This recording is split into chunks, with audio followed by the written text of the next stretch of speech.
चलिए हम आ जाते हैं कक्षा 8 गणित। देखिए आज हम लोग हल करने वाले हैं अभ्यास 14 है।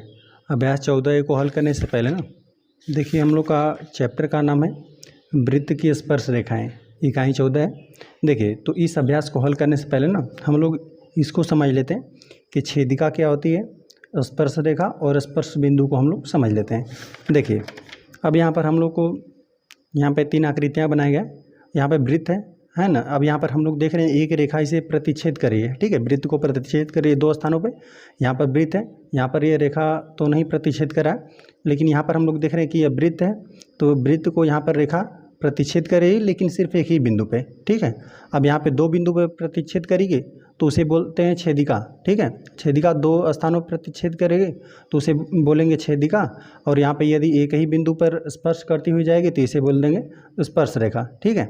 अब यहाँ पर हमें नीचे लिखा हुआ है कि किसी वृत्त की छेदिका वह रेखा होती है, ठीक है। छेदिका वह रेखा है जो उस वृत्त को 2 भिन्न बिंदुओं पर प्रतिच्छेद करती है, ठीक है। यहाँ पर छेदिका यह बनेगा, ठीक है, क्योंकि यहाँ पर यह रेखा ना वृत्त को 2 भिन्न बिंदुओं पर प्रतिच्छेद कर रहा है। और यहाँ पर हमें आगे दिया हुआ है किसी वृत्त की स्पर्श रेखा, ठीक है। स्पर्श रेखा हम लोग किसको बोलेंगे, जो उस वृत्त को केवल एक ही बिंदु पर प्रतिच्छेद कर दे, ठीक है। जब सिर्फ एक ही बिंदु पर प्रतिच्छेद करेगी तो उसे हम लोग बोलेंगे स्पर्श रेखा। वहीं हम लोग छेदिका कब बोलेंगे, जब वृत्त को 2 अलग अलग बिंदुओं पर प्रतिच्छेद करेगी रेखा तो उसे हम लोग क्या बोल देंगे, छेदिका बोल देंगे। जैसे यहाँ पर हमें एक चित्र बनाया गया है। अब यहाँ पर हम लोग देख रहे हैं कि वृत्त है, अब यहाँ पर बहुत सारी रेखाएँ खींची गई हैं, तो हम लोग देख रहे हैं कि यह जो रेखाएँ हैं ना, जो यहाँ पर जो Q4 रेखा है, Q3, Q2, Q1, S1, S2, यह जो रेखा है वृत्त को 2 स्थानों पर प्रतिच्छेद करें, ठीक है। जैसे यहाँ पर भी प्रतिच्छेद करें, यहाँ पर भी, यहाँ पर भी, यहाँ पर भी 2 स्थानों पर प्रतिच्छेद करें हैं, तो इसे हम लोग क्या बोलेंगे, छेदक रेखाएं, ठीक है। छेदक रेखाओं का यहाँ पे समूह है, बहुत सारी हैं, तो यहाँ पे छेदिका बोलेंगे। और यहाँ पे जो T डैश और T यह रेखा है, यह हम लोग का क्या है, ये हम लोग का स्पर्श रेखा है, ठीक है। चलिए अब हम लोग आ जाते हैं अभ्यास पे। अभ्यास हम लोग 14 को हल करने वाले हैं।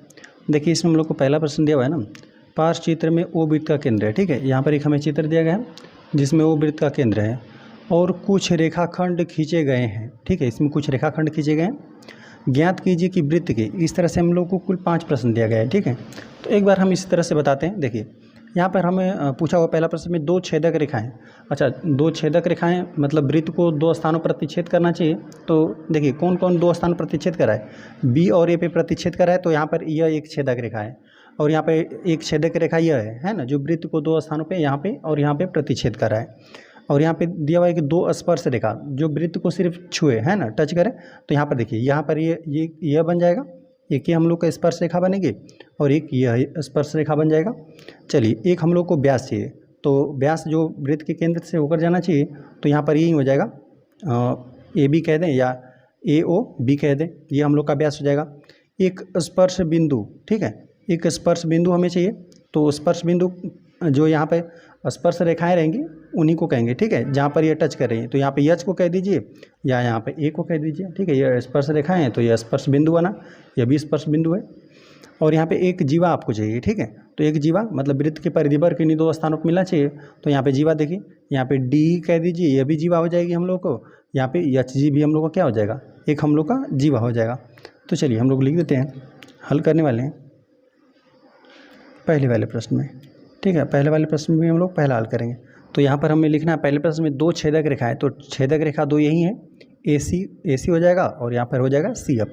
तो हम लोग लिख देते हैं ए सी और हो जाएगा सी एफ, है ना। 2 वृत्त को 2 स्थानों पर प्रतिच्छेद करना चाहिए, तो एक बना हम लोग का ए सी और एक बना हम लोग का ए सी एफ।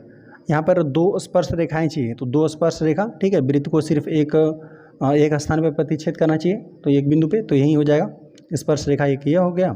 यहाँ पे एच जी हम लोग लिख देते हैं इसको, एच जी,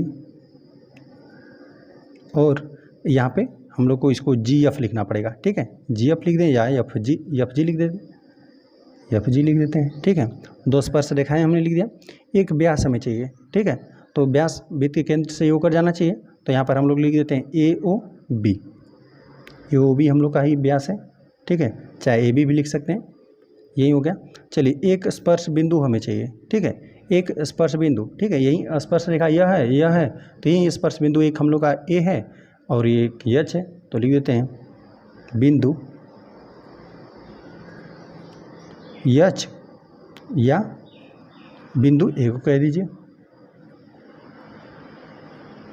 बिंदु ए, यह हो जाएगा। चलिए यहाँ पर दिया एक जीवा हमें चाहिए, तो यहाँ पे डी भी हो सकता है, ये भी हो जाएगा, और यह ई एच भी हो जाएगा, या एच ही कह दें, ठीक है। तो हम लोग लिख देते हैं एक जीवा चाहिए, एक ही चाहिए, तो दोनों में से एक दोनों में से कोई लिख दीजिए, तो हम लोग लिख देते हैं डी ई या इसको या एच ई, ठीक है। इस तरह से हम लोग का पहला प्रश्न हल हो गया। आ जाते हैं हम क्वेश्चन नंबर 2 पे। क्वेश्चन नंबर 2 दिया हुआ है, केंद्र ओ और त्रिज्या आर वाले वृत्त की स्पर्श रेखा टी है जो वृत्त को पी बिंदु पर स्पर्श करती है।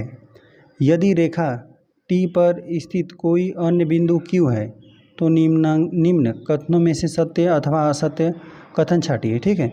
इस तरह से हम लोग कुल ऑप्शन 6 प्रश्न हम लोग का है, सबको सत्य असत्य बताना है, ठीक है। तो चलिए हम लोग लिख देते हैं, हल करने वाले हम लोग दूसरे वाले प्रश्न को। पहले तो जैसे दिया हो उस प्रकार हम लोग एक चित्र बनाते हैं, ठीक है। तो पहले हम लोग वृत्त की यहाँ वृत्त बना लेते हैं। तो इस तरह से हमने एक वृत्त बना लिया, यही वृत्त का केंद्र है, जिसे नामकरण हम लोग को ओ करना है, ठीक है। ओ हमने नामकरण कर दिया, और यहाँ पे त्रिज्या आर है, ठीक है। त्रिज्या तो इसका आर है, जो भी लंबाई रहेगा। चलिए, त्रिज्या आर वाले वृत्त की स्पर्श रेखा टी है हम लोग को, ठीक है। तो यहाँ पर हम लोग एक स्पर्श रेखा खींच देते हैं, इस तरह से हमने एक स्पर्श रेखा खींच दिया। इसका हम लोग को नामकरण करना है टी, तो हम लोगों ने इसका नामकरण टी कर दिया। और यहाँ पर बोला कि जो वृत्त को पी पर स्पर्श करती है, ठीक है। यहाँ पर जहाँ पर स्पर्श कर रही है टी रेखा है, पी बिंदु पर स्पर्श कर रही है, और यहाँ पे त्रिज्या आर है, ठीक है। तो यहाँ पर हम लोग केंद्र से मिला देते हैं इसको हम लोग, ठीक है। यहाँ पे इसकी लंबाई आर है, जो हम लोग की त्रिज्या है, ठीक है। त्रिज्या यही हम लोग का एक वृत्त है जिसका केंद्र ओ है, आर यहाँ पे त्रिज्या है, और टी यहाँ पे स्पर्श रेखा है, ठीक है, स्पर्श रेखा है, और यहाँ पे स्पर्श बिंदु जो है हम लोग का ये पी है, ठीक है। और यहाँ पे दिया हुआ है ना कि टी जो यही रेखा है हम लोग का टी, इस पर कोई अन्य बिंदु क्यू है, इसी पर कहीं पर भी, या आप इधर बना सकते हैं, इधर बना सकते हैं। तो यहाँ पर क्यू बनाना है, तो चलिए हम यहीं पर बना देते हैं क्यू बिंदु को, ठीक है। क्यू को बना दिया। तो अब निम्नलिखित में से हम लोग को निम्नलिखित कथनों में सत्य अथवा असत्य कथन छाटना है, ठीक है। तो यहाँ पर ओ क्यू की लंबाई हम लोग को पूछा है, ओ क्यू की लंबाई पूछा कि बड़ा होगा आर से, तो यहाँ पे ये सही बात है, लेकिन हम लोग को क्या करना पड़ेगा, इसको हम लोग को खींचना ही पड़ेगा। यहाँ पर कोई भी स्पर्श रेखा रहेगी ना, तो स्पर्श बिंदु पर आप केंद्र से मिलाएंगे ना, तो हमेशा यह 90 अंश का कोण बनेगा, ठीक है। यहाँ पर यह 90 अंश का कोण बनेगा, तो यहाँ पे कोई भी समकोण त्रिभुज, यहाँ पे एक समकोण त्रिभुज बन गया ओ पी क्यू, ठीक है। अब समकोण त्रिभुज में ना यह जो कर्ण रहता है वो सबसे बड़ी भुजा रहती है, ठीक है। जो 90 अंश के सामने वाली भुजा रहेगी ना, वो सबसे बड़ी भुजा रहती है, ठीक, किसी त्रिभुज में। तो यहाँ पर हमें पूछा था कि आर से तो यह वाली भुजा तो बड़ी ही होगी, ठीक है। ओ क्यू क्या रहेगा, जो ओ क्यू भुजा है ना, आर से हमेशा ही बड़ी रहेगी, ठीक है। तो चलिए हम लोग पहला पॉइंट लिखते हैं। अब हमें सत्य असत्य बताना है, तो पहला जो यहाँ पे ये बड़ी होगा, जाहिर सी बात है ये बड़ा होगा, ये छोटा होगा। तो यहाँ पर दिया हुआ है ओ क्यू को बड़ा है, आर छोटा है, तो ये हम लोग को कथन जो दिया है ये हम लोग को सत्य कथन दिया है। चलिए आ जाते हैं हम लोग सेकंड पे। सेकंड हमें दिया है ना ओ क्यू आर के बराबर है, ठीक है। ओ क्यू जो रहेगा आर के बराबर रहेगा, ये दोनों लंबाई आपस में बराबर नहीं हो सकती, ठीक है। ये हमेशा बड़ा ही रहेगा, ठीक है। अब क्यू बिंदु को आप कहीं पर भी ले सकते हैं, ठीक है। तो आप कहीं पर भी लेंगे ना, तो यह हमेशा, यह वाली लंबाई हमेशा बढ़ी ही रहेगी। तो अब यहाँ पर दिया हुआ है ना कि ओ क्यू, जो ओ क्यू है, ठीक है, यह वाली लंबाई यह आर के बराबर है, जो कि यह सत्य नहीं है, ठीक है, यह असत्य है, बराबर नहीं रहेंगे दोनों, सब असत्य रहेगा, असत्य रहेगा। चलिए आ जाते हैं हम लोग थर्ड पे। थर्ड हमें दिया हुआ है ना कि आर जो बड़ा रहेगा ओ क्यू से, है ना, ये भी असत्य है, आर बड़ा नहीं रहेगा, हमेशा बड़ा ही रहेगा, ओ क्यू ही रहेगा। तो यहाँ पर अब दे दिया कि आर बड़ा है, तो आर तो बड़ा नहीं रहेगा, है ना, छोटा ही रहेगा। तो यहाँ पर ये अभी का कथन हम लोग का ये असत्य दिया हुआ है, ठीक है। अब आ जाते हैं हम लोग चौथे वाले पे। चलिए चौथा पॉइंट हमें दिया हुआ है ना कि आर बड़ा होगा ओपी से। अब देख ले रहे हैं यहाँ पर ओपी हम लोग का कहाँ पर है, देखिए ओपी आर जो है बड़ा होगा, जबकि दोनों का मतलब एक ही है, दोनों ही त्रिज्या ही लिखा गया है, ठीक है। अब यहाँ पे आर नामकरण किया गया है और यहाँ पे ओपी नामकरण किया गया है, तो दोनों तो बात सेम ही है, तो ये बड़ा छोटा नहीं होगा, है ना, ये दोनों आपस में बराबर ही लंबाई है, ठीक है। तो यहाँ पर ये भी असत्य दिया हुआ है,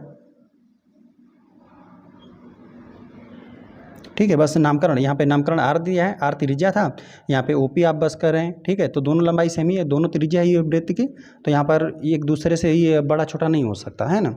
चलिए अब आ जाते हैं हम लोग चौथे वाले 5 वाले पॉइंट पे।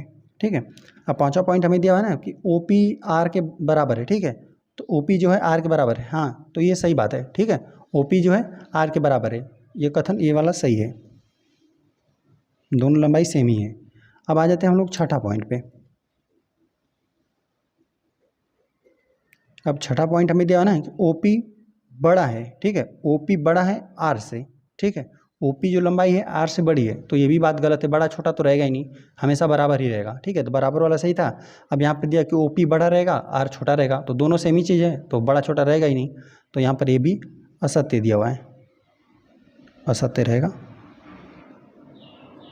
ठीक है, इस तरह से दूसरा प्रश्न भी हम लोग का हल हो गया। आ जाते हैं हम लोग क्वेश्चन नंबर 3 पे। क्वेश्चन नंबर 3 हमें दिया हुआ है ना, जीवा और छेदक रेखा में क्या अंतर है, चित्र बनाकर स्पष्ट कीजिए। ठीक है, हल करने वाले हम लोग यहाँ पे तीसरे वाले प्रश्न को।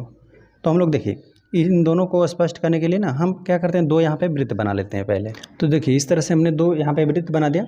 अब हम बनाते हैं, देखिए जीवा क्या होता है, जीवा हम लोग ना परिधि पर किन्हीं दो स्थानों पर मिला देंगे तो वही हो जाता है जीवा। ठीक है, देखिए अब यहाँ से हम लोग कहीं से भी जहाँ से आपको इच्छा करें, ठीक है, यहाँ पे परिधि पर दो स्थानों पर मिला दीजिए, ये हो जाता है जीवा। ठीक है, यहाँ पर कहीं पर मिला दीजिए, यहाँ तक कि यहाँ पर यदि व्यास भी आप बनाते हैं ना, केंद्र से भी होकर यहाँ पे खींचते हैं तो वो भी एक जीवा ही रहता है। हम लोग का जो व्यास रहता है वो भी एक जीवा ही रहता है। वृत्त की परिधि पर आप किन्हीं दो स्थानों पर मिला देंगे तो ये हम लोग की क्या हो जाएगी, ये हम लोग की जीवा हो जाएगी। ठीक है, वही हम लोग छेदक रेखा में हम लोग क्या पढ़ते हैं। ठीक है, छेदक रेखा में ये होता है ना, यहाँ पर हम खींचते हैं, छेदक रेखा का मतलब होना चाहिए कि दो रेखाओं पर इस तरह से प्रतिच्छेद करते हुए रेखाएं आगे चल जाएं। ठीक है, इस तरह से प्रतिच्छेद करते हुए आगे भी जाना चाहिए, है ना।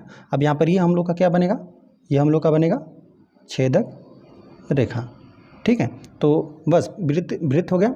वृत्त की परिधि पर यहाँ पर क्या करेंगे, आप यहाँ पर लंबाई नाप भी सकते हैं क्योंकि यह रेखाखंड ही रहेगा। जीवा की लंबाई नाप सकते हैं, जब यहाँ पे छेदक रेखा रहेगा तो इसका लंबाई आप नाप भी नहीं सकते। ठीक है, तो यहाँ पर इसी प्रकार से हो जाएगा, जीवा रहेगा तो उसका लंबाई आप नाप लेंगे, और छेदक रेखा का मतलब ये होता है कि प्रतिच्छेद करती हुई रेखाएँ आगे बढ़ जाएँ। ठीक है, तो ये हम लोग का हो जाएगा जीवा, ये हो जाएगी छेदक रेखा। आ जाते हैं हम लोग क्वेश्चन नंबर 4 पे। क्वेश्चन नंबर 4 हमें दिया है ना, 2 सेंटीमीटर त्रिज्या का एक वृत्त खींचिए। ठीक है, अभी हम लोग यहाँ पे खींचेंगे। इस वृत्त के अभ्यंतर एक बिंदु पी लीजिए। ठीक है, वृत्त के अंदर हम लोग कोई बिंदु पी ले लेंगे। ठीक है, ज्ञात कीजिए कि क्या बिंदु पी से होकर जाती हुई कोई ऐसी रेखा खींची जा सकती है जो वृत्त को स्पर्श करे। ठीक है, तो हम लोग देखेंगे। चलिए हल करने वाले हम लोग चौथे वाले प्रश्न को। तो चलिए पहले हम लोग 2 सेंटीमीटर का एक हम लोग 2 सेंटीमीटर का हम लोग यहाँ पे इस तरह से हम लोगों ने केंद्र बनाकर हम लोग 2 सेंटीमीटर का इस तरह से हम लोग एक वृत्त की रचना कर दे रहे हैं। यहाँ पर वृत्त का हम लोग का केंद्र है, यहीं पर हम लोग कहीं पर भी आपकी जहाँ पर इच्छा करें बिंदु पी ले लीजिए। ठीक है, यहाँ पर हमने बिंदु पी ले लिया। ठीक है, अब बोला हम लोग को ना कि ज्ञात कीजिए कि क्या बिंदु पी से होकर जाती हुई ऐसी रेखा खींची जा सकती है जो वृत्त को स्पर्श करे। नहीं खींची जा सकती है। देखिए हम लोग यहाँ से हम लोग बिंदु पी से यदि कोई आप रेखा खींचना चाहें, आपने इस तरह से रेखा खींच दिया। ठीक है, तो अब यह वृत्त को स्पर्श नहीं कर रही है। ठीक है, यहाँ पर बात क्या है, स्पर्श करने के लिए। ठीक है, स्पर्श करेगा, लेकिन यहाँ पर देख रहे हैं कि बिंदु पी है, तो यहाँ से आप कोई भी रेखा खींचेंगे तो क्या कर देगा, 2 स्थानों पर प्रतिच्छेद कर देगा, तो ये छेदक रेखा बनेगी। ठीक है, स्पर्श रेखा नहीं बन पाएगा, ये स्पर्श नहीं, ऐसा नहीं होगा कि इस वृत्त को एक ही स्थान पर छूते हुए नहीं जाएगा। ठीक है, हमेशा 2 स्थानों पर यह प्रतिच्छेद करेगा, एक स्थान प्रतिच्छेद करते नहीं जाएगा। ठीक है, 2 स्थानों पर प्रतिच्छेद करेगा तो यहाँ पे छेदक रेखा हो जाएगी। ठीक है, यह स्पर्श नहीं करेगा। ठीक, तो हम लोग लिख देते हैं कि यहाँ पे यह संभव नहीं है। ठीक है, संभव नहीं, हमेशा क्या कर देगा, प्रतिच्छेद करेगा। ऐसा नहीं करेगा कि एक स्थान पे प्रतिच्छेद करते हुए निकल जाएगा। ठीक है, तब हम लोग कह देते कि स्पर्श करेगा, लेकिन यहाँ पे 2 स्थानों पर हमेशा प्रतिच्छेद करेगा। यहाँ से बिंदु पी आप कहीं पर भी लेंगे, कहीं से भी खींचेंगे तो हमेशा 2 स्थानों पर प्रतिच्छेद कर देगा, तो यहाँ पे स्पर्श रेखा हम लोग को प्राप्त नहीं होगी। आ जाते हैं क्वेश्चन नंबर 5 पे। क्वेश्चन नंबर 5 दिया, किसी वृत्त की छेदक रेखा और स्पर्श रेखा में क्या भिन्नता होती है, चित्र खींचकर स्पष्ट कीजिए। ठीक है, हल करने वाले हम लोग 5 वाले प्रश्न को। तो हम लोग चलिए इसमें लिख ही देते हैं। हम लोग छेदक रेखा हम लोग जानते हैं वृत्त को 2 स्थानों पे प्रतिच्छेद करेगी, 2 बिंदुओं पे, और जबकि स्पर्श रेखा क्या करेगी, एक ही बिंदु पे प्रतिच्छेद करेगी। हम लोग लिख देते हैं किसी वृत्त की छेदक रेखा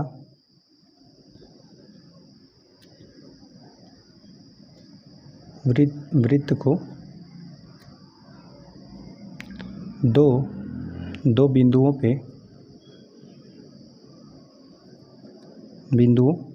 पर प्रतिच्छेद करती है,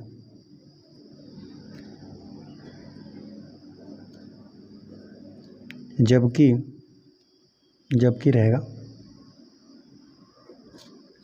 स्पर्श रेखा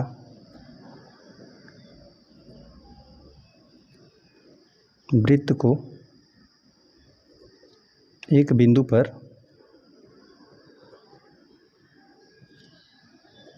प्रतिच्छेद करती है।